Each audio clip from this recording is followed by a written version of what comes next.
Halo, assalamualaikum dulur, semoga sehat selalu ya. Kali ini saya akan merangkum sebuah film fantasi romantis dari negeri Korea. Dan inilah Alchemist of Soul.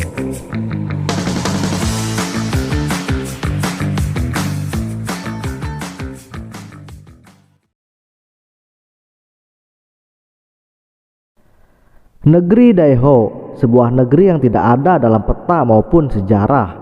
Dalam danau Gyeocheon-daeho terdapat energi yang terbentuk dari langit, dan orang-orang yang dapat mengendalikan energinya disebut sebagai penyihir. Setelah bertahun-tahun, kini ada satu penyihir yang memiliki energi langit yang lahir dari esensi batu es. Dia adalah Jang-uk, penyihir terkuat saat ini.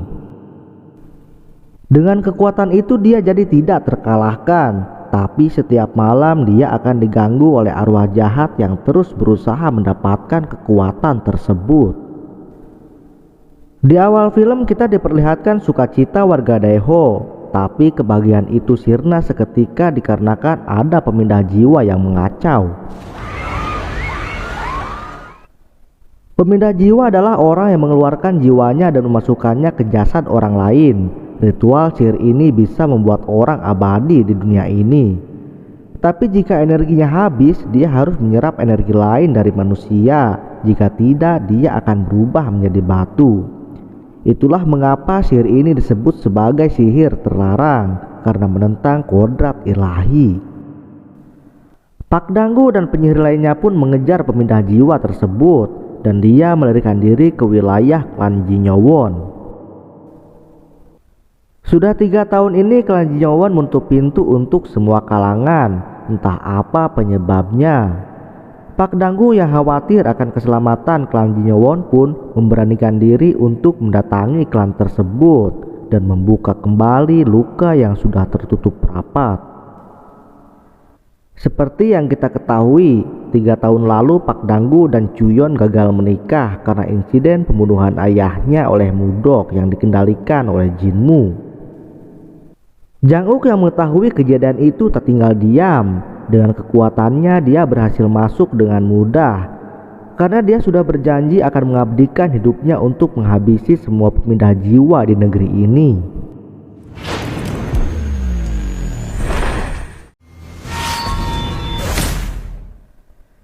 Dia pun dengan mudah menangkap pemindah jiwa tersebut. Bukan hanya kuat, Jang-uk bahkan bisa melihat masa lalu si pemindah jiwa dan dengan siapa dia melakukan pemindahan jiwanya. Setelah berhasil mengalahkan pemindah jiwa itu, tiba-tiba ada pintu yang terbuka. Karena penasaran dia pun masuk dan menelusuri tempat tersebut. Ternyata di tempat ini terdapat gadis cantik yang dikurung. Mungkin ini salah satu alasan kenapa Jinyowon tidak menerima tamu dalam 3 tahun terakhir ini. Identitas gadis itu masih jadi misteri. Kita tahu dia adalah Naksu, tapi mereka mengatakan bahwa dia adalah Buyon dan dia tidak mengenali Jang-uk sama sekali. Kita juga tahu jasad Naksu sudah dibakar sebelumnya dan jiwa Buyon sudah bertukar dengan Naksu saat itu. Sekarang kita anggap aja dia Buyon ya lur. Buyon yang tidak pernah didatangi orang asing pun terkejut melihat Jang-uk masuk ke ruangannya. Terlebih lagi ada tabir yang menghalangi tempat tersebut. Dan yang bisa membuka tabir itu hanyalah Jin Chuyeon dan ibunya. Dengan refleks Jang-uk menepis Buyon dan peralatannya pun tertancap di dinding. Buyon yang melihat itu malah menyuruh Jang-uk untuk menancapkan lebih banyak benda lagi ke dinding itu, supaya dia bisa melihat indahnya dunia luar. Tentu saja Jang-uk menolak. Dia tidak ingin hubungan Songrim dengan Jinyowon pun semakin rumit, hanya karena membantunya melarikan diri. Di tengah pembicaraan, Buyon pun mengatakan bahwa ada sebuah batu yang indah pada diri Jang-uk, dan itu adalah batu es yang menyimpan kekuatan langit. Jang-uk pun terkejut karena dia bisa melihatnya. Dan seperti yang kita ketahui, Buyon memang memiliki keahlian untuk melihat semua energi yang ada di dunia ini. Jang-uk lalu bertanya kepada Buyon, kesalahan apa yang kau perbuat sampai dikurung di tempat ini?"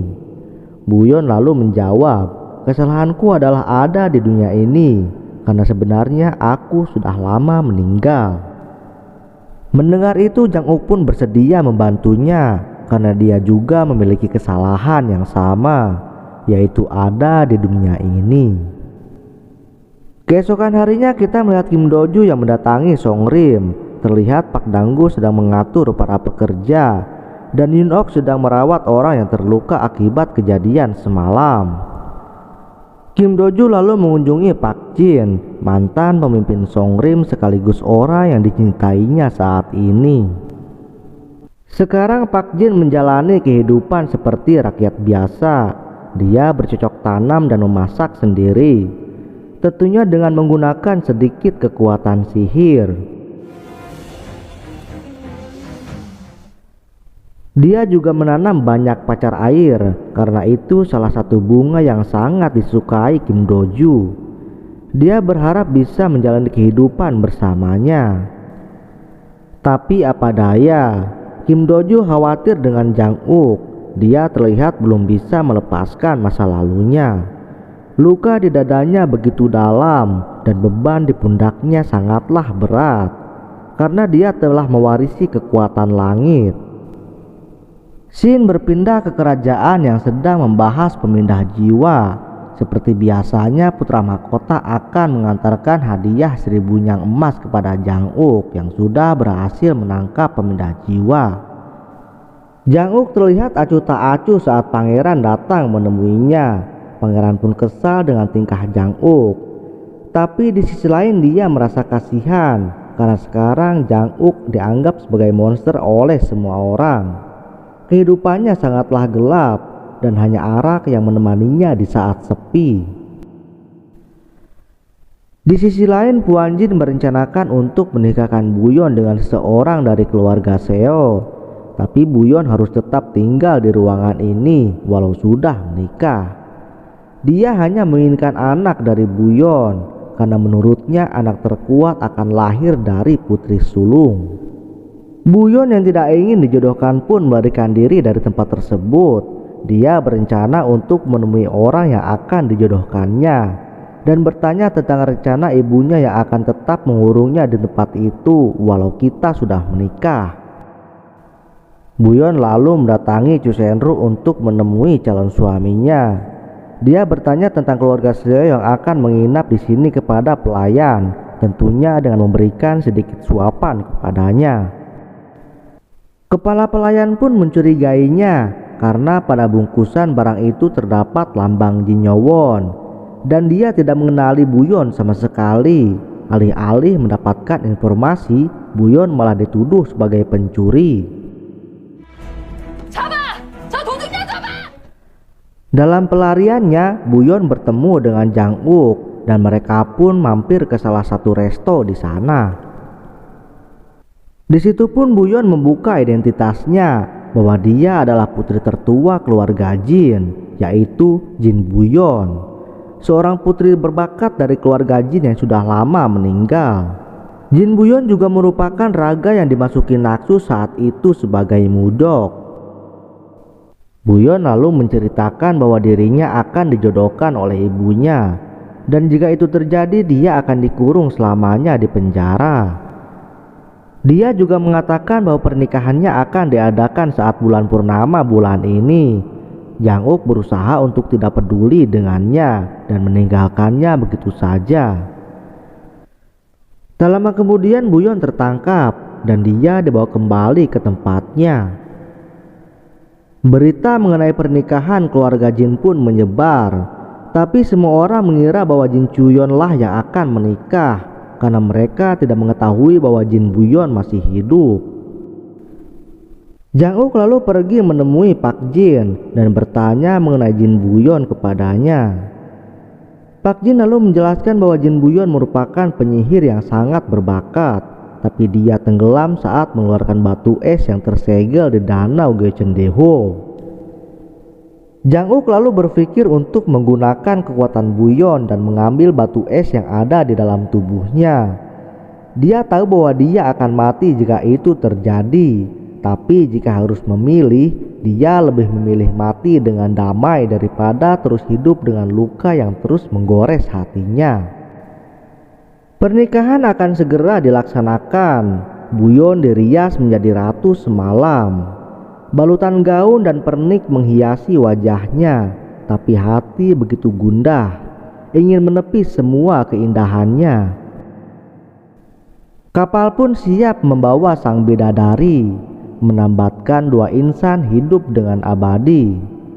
Tapi mengapa air mata yang menghiasi menetes deras dengan rasa kecewa ini?